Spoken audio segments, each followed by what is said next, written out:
Stephen Curry doesn't dodge questions. When an interviewer asked if he'd compete against Caitlin Clark in a three-point contest at All-Star Weekend, his answer came fast and clear. Of course I would. I've gotten to talk to her 2-3 college years. I'd have to definitely practice a lot more than I had for these previous three-point competitions.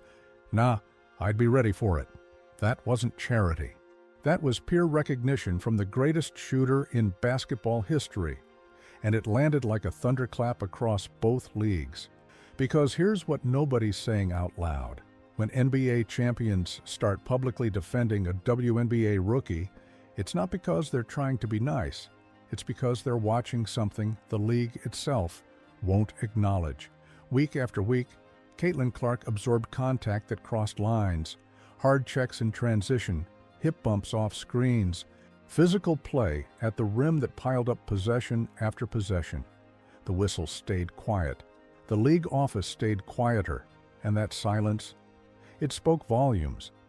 If you believe the story behind the headlines matters, hit that like button right now. It tells us you're paying attention to what's really happening here. The pattern became impossible to ignore.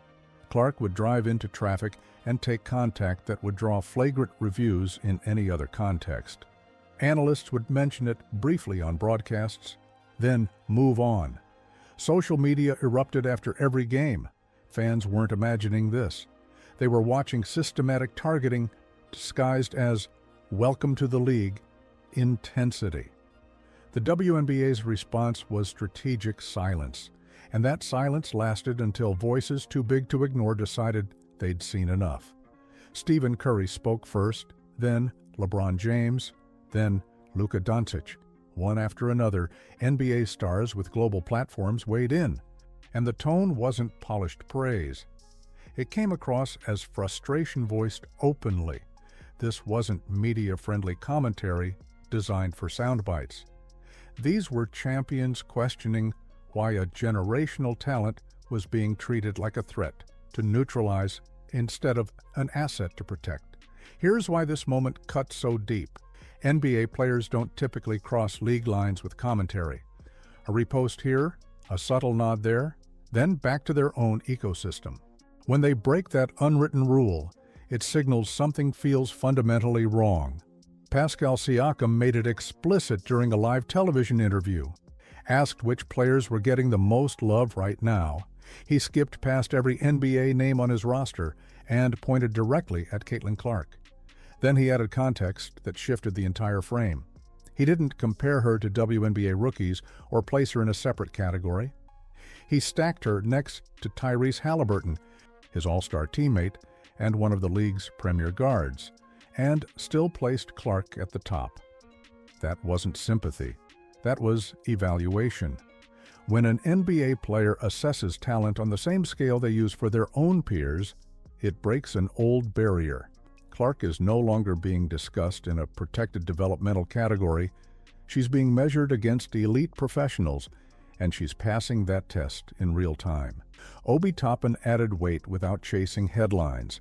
He's not known for dramatic takes or hot sound bites. His reputation is built on action, not words, which is exactly why his reaction mattered. It felt natural, unforced, grounded in what players actually see night after night. Trae Young went further with a playful challenge that landed as peer-level recognition. This wasn't banner for engagement metrics. It was respect between shooters who understand release mechanics, confidence under pressure, and the nerve it takes to pull from 30 feet with defenders closing. Paul George took the widest lens. Instead of leaning into highlight culture, he spoke from the perspective of someone who understands the grind. Years of empty gyms, low spotlight, a league built piece by piece over decades. Then a rookie arrives and suddenly becomes the face of the movement. That kind of shift hits nerves. Some players feel pride, others feel pushed aside. George didn't dismiss either reaction. He laid out the emotional math of rapid change with honesty and balance, giving Clark full credit while respecting veterans who laid the foundation. That balance is rare in sports discourse, which is why his comments traveled and stuck longer than a single news cycle. Luka Doncic made it even simpler. When asked his favorite women's basketball player, he didn't hesitate or hedge. He went straight to Caitlin Clark. No qualifiers, no safe detours. Coming from someone whose own rise reshaped expectations around international talent, that answer carried serious weight. Luka measures greatness by impact, not popularity or potential. He evaluated Clark on what she's doing right now and placed her at the top of his list. But here's where the story fractures. Not every NBA star leaned in. Some stepped sideways. Jason Tatum brushed off a women's basketball question with a short answer. Aja Wilson. Full stop. No disrespect to Wilson's dominance, but choosing not to reference Clark felt intentional. Kevin Durant named Angel Reese as his favorite. Reese is talented, absolutely. But with Clark rewriting records weekly, the contrast felt pointed. Many of you have been saying this for weeks. The reaction isn't uniform. The split tells you everything about what's really happening behind the scenes. This isn't about basketball skill anymore. It's about power, positioning, and who gets to control the narrative when someone this disruptive arrives. The WNBA asked for real conversation for years. It promoted, pushed, and waited for a moment that could break through the noise.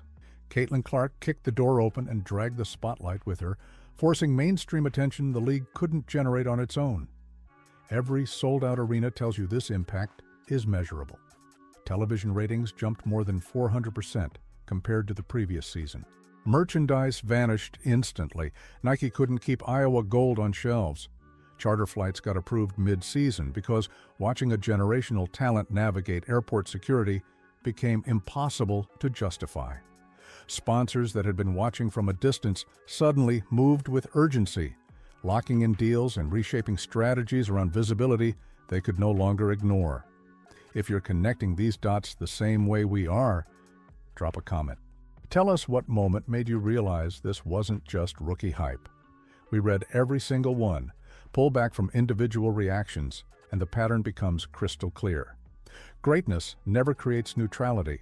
It splits rooms into belief and resistance every single time. Ask Michael Jordan how it felt when the league shifted overnight.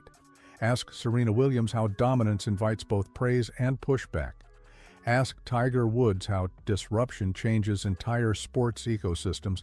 Ask LeBron James how carrying a movement comes with pressure from every angle. The playbook is written. The WNBA is living through it right now. Here's what makes this moment so charged. Stephen Curry didn't just compliment Clark's shooting, he broke it down with precision, same release speed, unlimited range, same flair when the moment gets loud. Then he delivered the final layer. She's the full package. When Curry validates someone's mechanics, it's never casual.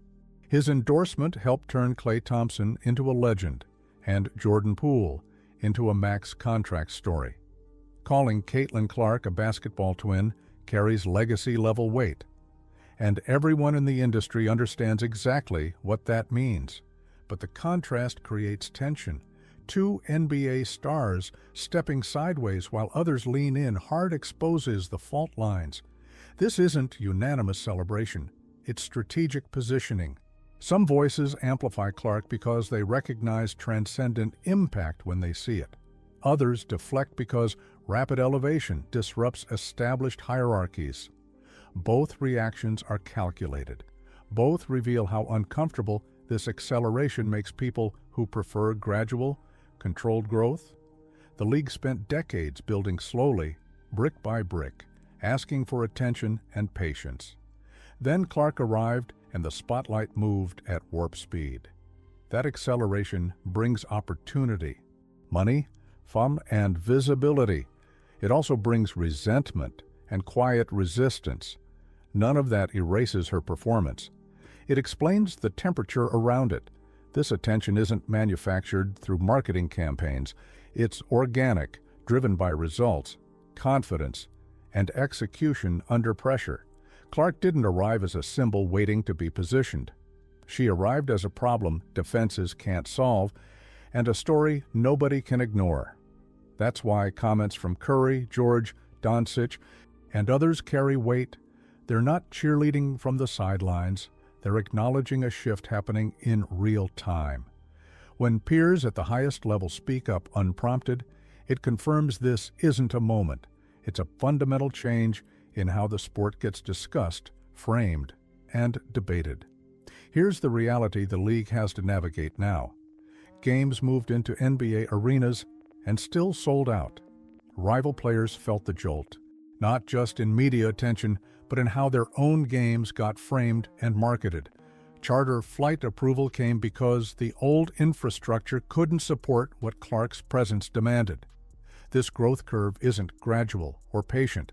It's sharp, sudden, and impossible to smooth out without addressing the friction it creates. The challenge now is balance.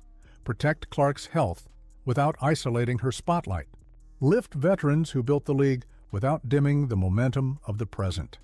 Spread storytelling beyond one star so the entire floor rises with the ceiling instead of cracking under attention's weight.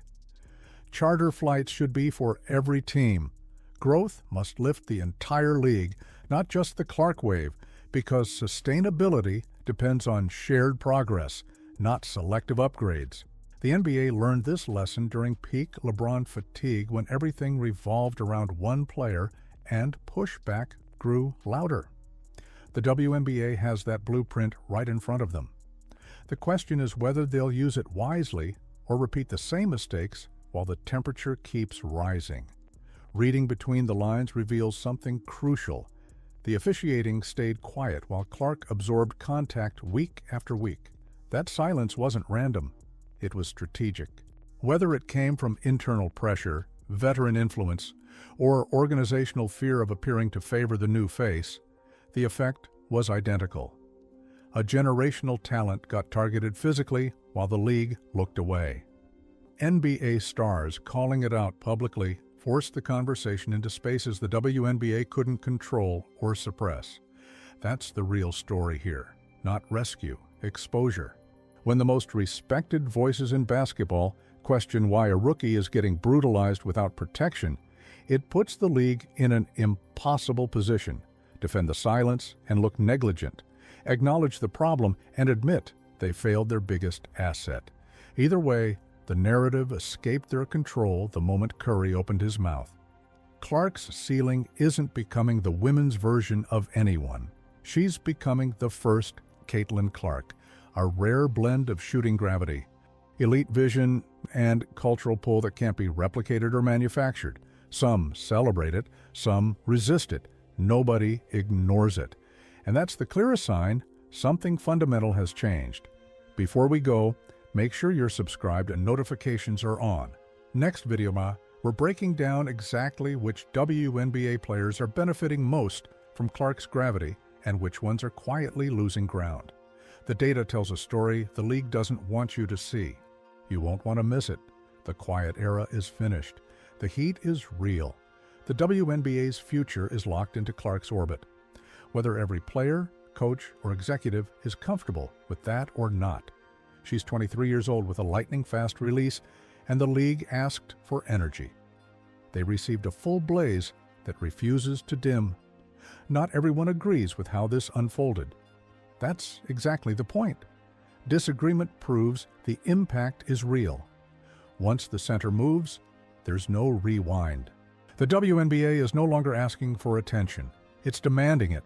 And the NBA's loudest voices just confirmed what fans already knew. This isn't hype. This is history.